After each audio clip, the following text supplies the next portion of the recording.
Angola's rich fossil history is found in desert cliffs along Africa's South Atlantic coast. 134 million years ago, Africa and South America began to pull apart, and the South Atlantic Ocean has been growing ever since.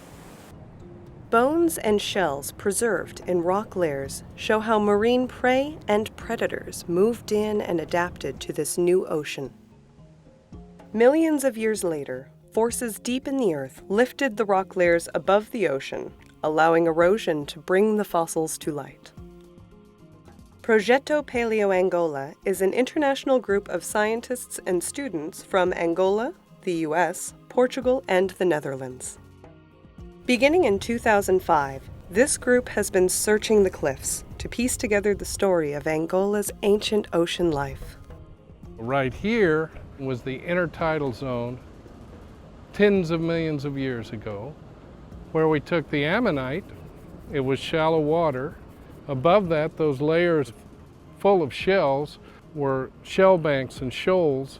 So the changes in the layers of rocks not only tell you about time and about the evolution of organisms, but also about the evolution of environments. If it wasn't for the rock record, we would not understand or even know about the big changes that can occur in the Earth. The timing of the opening of the Atlantic and the dispersal of mosasaurs is very tightly linked.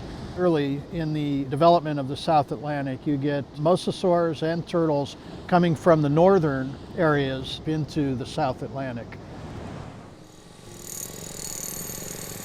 What makes Bentiaba so incredibly special is the diversity of the mosasaurs and of course the amount of fossils, which is absolutely a lot.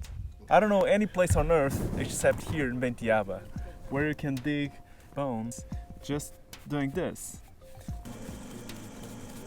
This is the tip of the nose. That's flipped on its side a little bit.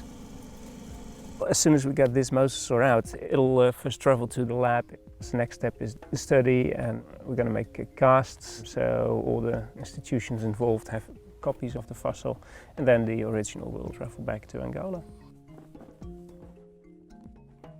Well, this is a relatively complete specimen of Prognathodon kianda, the most complete specimen we've collected thus far. It belongs to a group of mosasaurs closely related to forms that we have in the United States. Students from Angolan universities are an integral part of fieldwork. While learning the geological history of their country, they excavate and plaster the fossils for transport. The fossils are crated and shipped to labs at Southern Methodist University in Dallas, Texas.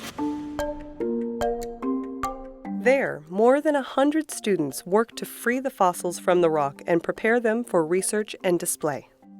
There's something very satisfying about freeing these fossils from the matrix. We cut them out of the plaster and we're working down from the top of that with some larger tools. It's called an air scribe. It's kind of like a handheld jackhammer. Once you get to where the bone is, you switch to hand tools. Who would have thought that a senior studying mechanical engineering would get to work in the paleontology lab? I am actually holding something that was living and breathing millions of years ago. The inner 8-year-old in me is just like thrilled beyond belief. I've been working on the plesiosaur fin. I've worked with making the molds, which is really fun because you get bones and clay. So I think it's just the most awesome thing in the world.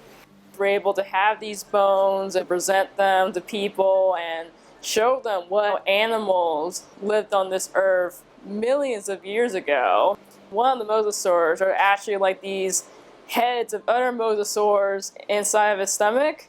It's just like a really cool mystery to kind of think about. I look at these like pieces of treasure. The most recent fossil I've been working on is a brain case of a mosasaur. We have the CT data of it as well. My dream is to be a paleontologist. The more I do it, the more I fall in love with it. These fossils introduce many people to Angola and help explain our shared global heritage. I am Angolan, and these fossils mean a lot to me and my country. I drive along the coast, and it's remarkable to know that there is so much there. I'm very excited to see that kids will be able to see that we had this giant beast. These fossils will return home to continue educating students of all ages in Angola and around the world.